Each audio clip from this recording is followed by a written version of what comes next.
Salam jumpa dalam program Dian Kasih. Siapapun diri Anda, bagi saya Anda adalah saudara saya dalam kemanusiaan.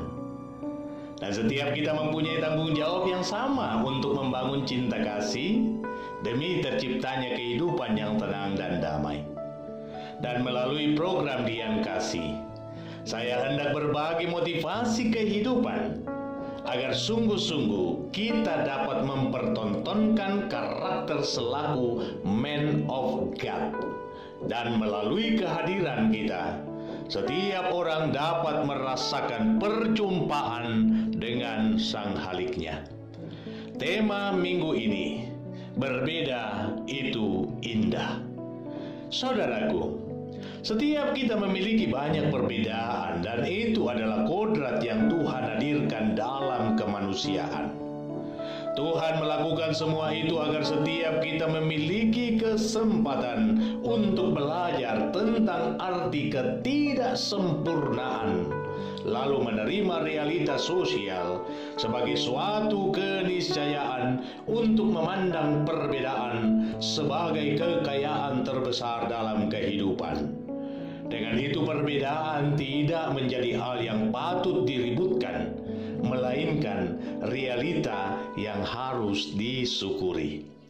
Ada sebuah kisah nyata yang terjadi di Damaskus, dan hal itu kemudian diabadikan melalui sebuah foto yang dipublikasikan tahun 1889.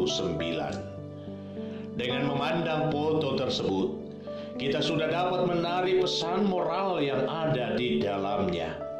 Di foto itu tampak dua orang yang memiliki perawakan yang berbeda dan kondisi tubuh yang berbeda pula. Dan lebih daripada itu, mereka memiliki keyakinan yang berbeda. Yang berbadan kecil cebol bernama Samer. Samer mengalami cacat pada kakinya, sehingga ia tidak dapat berjalan.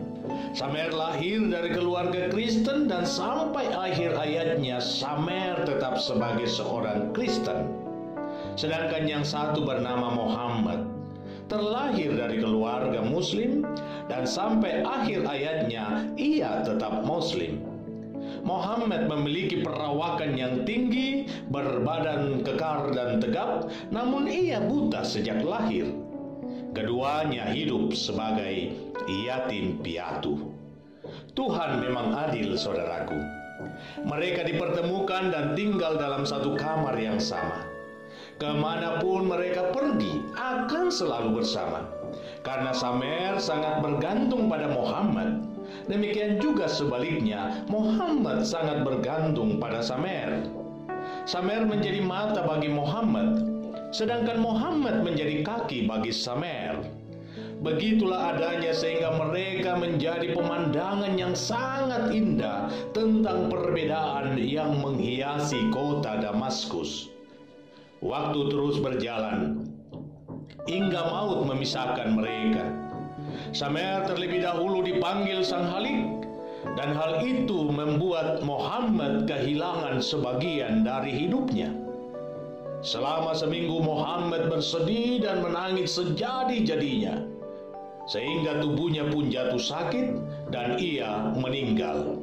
Saudaraku, seperti inilah seharusnya kehidupan yang sempurna ketika ada saling ketergantungan. Saya tak dapat hidup tanpa kehadiran Anda dalam kehidupan saya. Dan seharusnya Anda pun tak dapat menikmati hidup yang tentram dan damai tanpa kehadiran saya dalam kehidupan Anda. Perbedaan memang tak dapat disangkali, bahkan itu adalah kodrat yang tidak dapat ditolak. Namun perbedaan justru menghadirkan keindahan dalam hidup jika disambut dengan keluhuran dan kesucian hati. Samer dan Muhammad membuka mata kita tentang arti hidup bersama dalam perbedaan. Samer dan Muhammad mengusik batin kita tentang makna yang sesungguhnya dari persahabatan yang tak memandang muka. Samer dan Muhammad mencelikan mata kita bahwa perbedaan keyakinan bukanlah penghalang untuk berbagi kelebihan dan kekurangan. Samer dan Muhammad telah membuka tabir spiritualitas yang sesungguhnya, bahwa perbedaan itu adalah kodrat ilahi agar kita memandang orang lain sebagai saudara yang Tuhan hadirkan dalam kemanusiaan. Karena itu, saya mau tegaskan hal ini. Ketika perbedaan menjadi sebuah perdebatan, maka yang ada hanyalah kematian. Tetapi jika perbedaan disambut sebagai anugerah ilahi, maka kehidupan dapat bertumbuh dan dinikmati bersama. Berbeda itu indah. Dan mensyukuri perbedaan berarti Anda dan saya telah mensyukuri nikmat ilahi. Selamat memaknai kehidupanmu. Sambut perbedaan dengan rasa syukur.